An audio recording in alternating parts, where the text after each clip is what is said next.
the following messages for the following counties in North Carolina: Bladen, Columbus, and Robeson. Flash flood emergency for Bladenboro.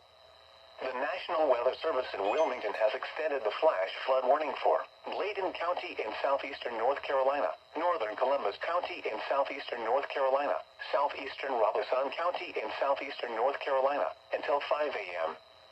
At 1:42 a.m., emergency management reported that Bladenboro has been barricaded off from the rest of Bladen County. Some areas in the town have standing water to up 2 to 3 feet. Between 4 and 7 inches of rain have fallen over the last few hours. Additional rainfall amounts of 1 to 3 inches are possible in the warned area. This is a flash flood emergency for Bladenboro. This is a particularly dangerous situation.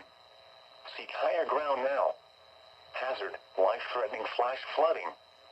Thunderstorms producing flash flooding.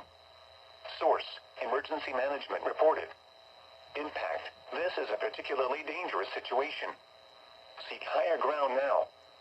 Life-threatening flash flooding of low water crossings, small creeks and streams, urban areas, highways, streets, and underpasses.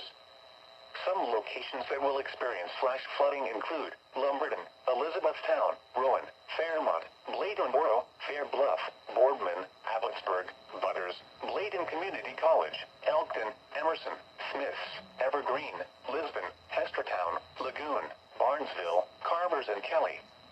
One swift water rescue has occurred in Bladenboro. Emergency rescue teams are knocking on doors to make sure people are safe. Get to higher ground now. Do not go near these flood waters. This is a deadly situation. Move to higher ground now. This is an extremely dangerous and life-threatening situation. Do not attempt to travel unless you are fleeing an area subject to flooding or under an evacuation order. Dangerous flooding from heavy rainfall can be expected, especially near poor drainage areas and other flood-prone locations.